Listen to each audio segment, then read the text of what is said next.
interview, le sacrificateur Bonkekese Joachim débat le mystère caché derrière la gouvernance des 5 chefs d'État ivoiriens.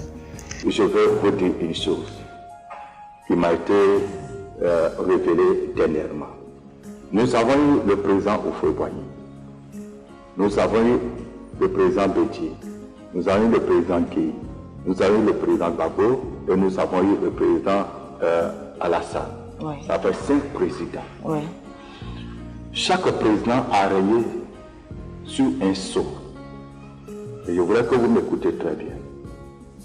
Le premier président Houphouët-Boigny a rayé sous le sceau du Béli. Le président Bédié, il a rayé sous le sceau de l'éléphant.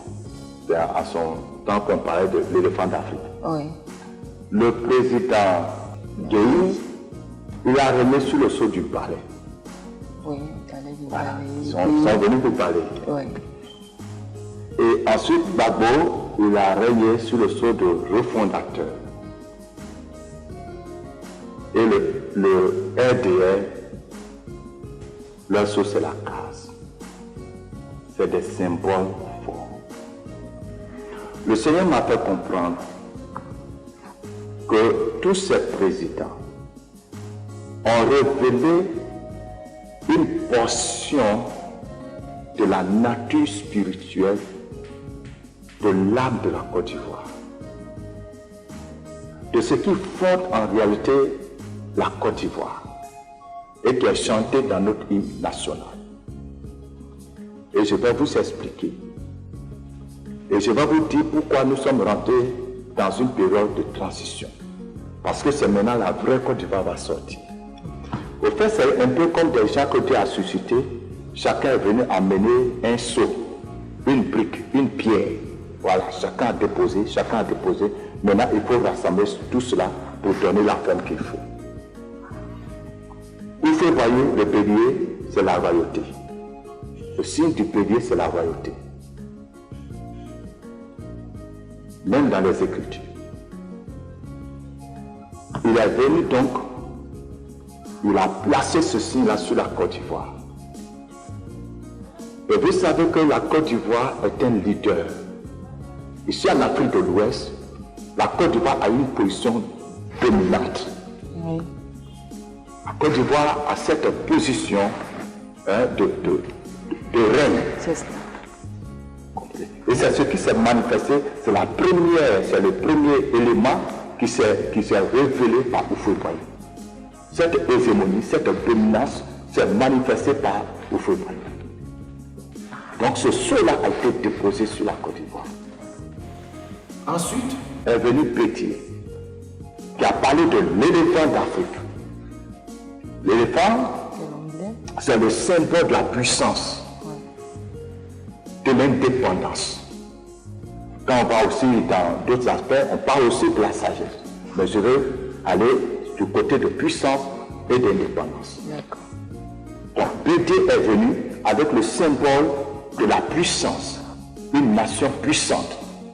Effectivement, dans l'esprit de Bédié, quand il venait, c'était vraiment d'amener l'Ivoirien à une certaine hauteur, comme Trump le fait Avec les Américains. avec les Américains. Oui. D'ailleurs, c'est pour cela qu'au temps de Bédié, il y a eu l'ivoirité. Qui était donc un concept qui devait donc permettre aux Ivoiriens de pouvoir vraiment s'affirmer, de jouir vraiment de ce qui leur est dû. Oui. Malheureusement, les choses n'ont pas été gérées comme il le faut, et puis bon, ce qui devait se passer, s'est passé. Néanmoins, le président Bédié a révélé et il a déposé ce sceau sur la Côte d'Ivoire. Ensuite est venu le balai. Le balai, avec deux rebelles, il a dit qu'ils sont venus parler, ils ne sont pas venus rester. Et sous le règne du pays, vous remarquez que dans la ville d'Abidjan, on pouvait se promener sans crainte.